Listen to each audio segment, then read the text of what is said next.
We'll get to it. And maybe wishful thinking. We'll get to it. Meanwhile, Arkan, it's the Panthers. You had an idea to draft the series. I like it. So why don't you get the ball rolling here, drafting the series between the Bees and Florida. Okay. I did 10 selections. And at the top of my draft board is, to the surprise of nobody, I would think, Jeremy Swayman. He would be my number 1 pick.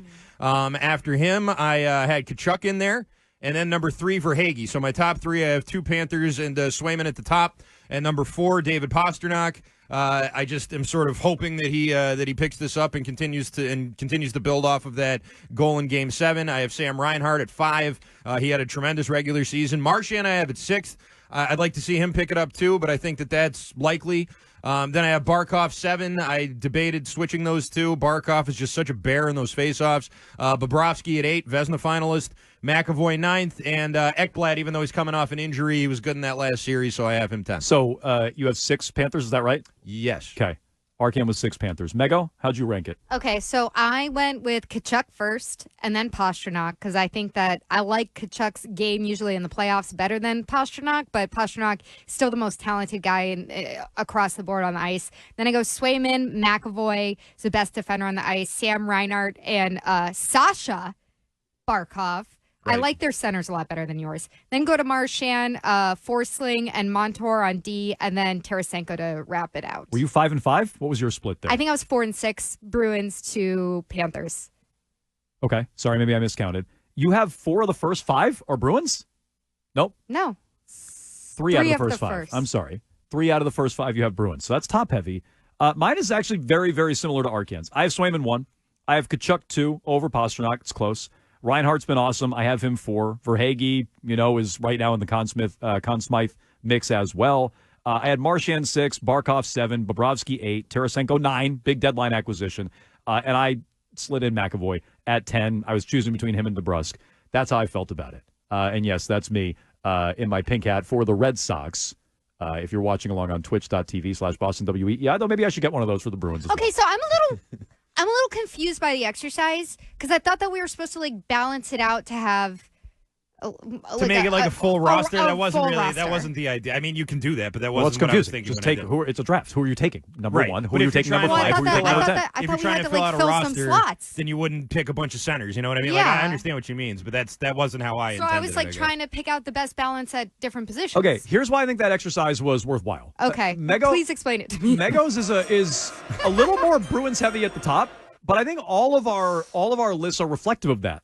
I like the Bruins' top-end talent, but Florida has more depth, and I think you see that. And already the Bruins' depth is highly exposed. Now, this is not to make excuses for Pastrnak and Marchand, which we heard last round. Oh, Zacha's not a top 6 player. Oh, how could you possibly think Charlie Coyle is a top 6 player? Blah, blah, blah. I'm not making excuses for them. These guys still need to step up. If the Bruins are going to win, that's how you win. But Florida has more depth. And look, they have all-world players, right? I mean, Tkachuk, I give him a slight edge over Pastrnak. We talked about this last year in the first round. Verhaeghe, Reinhart. Reinhart had a monster year this year. I'll give those guys the edge over some of what the Bruins have. Marchand is still in the mix there. I think that's sort of the exercise. If Swayman keeps coming up huge, I think it's a massive advantage in net, which is a huge, huge thing when you're handicapping the series. And if Pastrnak can outperform Tkachuk, you have a chance to go. If Pastrnak is invisible and Swayman comes dropping back down to earth, you have no chance against this team. I don't think Swayman's going to drop back down to earth. I don't. I think he's going to continue to play this way, and that's why I don't think that you should do the rotation competition, whatever you want to call it. But the idea that Pastrnak is going to come out and outperform Tkachuk, that to me is what the entire series really depends on, what the edge is, because I don't think you're going to be getting the edge on faceoffs. Their centers are so much better than most of your guys at that. That's going to be a tough way to play.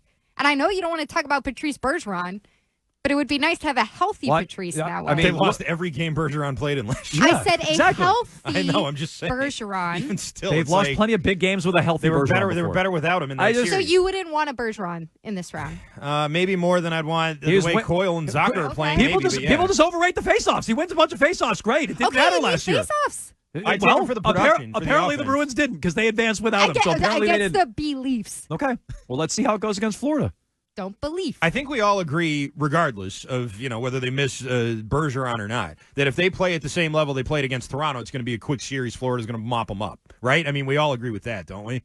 If they play Yeah. at the same intensity and Yes. the same sort of I would agree level with that that. they played against Toronto, Well, it's going to be the last probably three a gentleman's games. sweep. If they play how they played the first 4 games against Toronto, I think they can play with anybody. Maybe. I mean, listen, yeah, in the beginning, sure. But the team that we saw most recently and the team that could not put a shot on net for an entire period, Yeah, that was the 2 problem. elimination games. I mean, that's sort of that's what's fresh in my mind. Even with that win, I told you it was an agonizing win. I still don't feel really all that great about the team outside of Swayman. They all need to step up. Everybody needs to step up and play better than they played in the last round. 37937. Anyone who has any Panther before David Pastrnak, you're an idiot.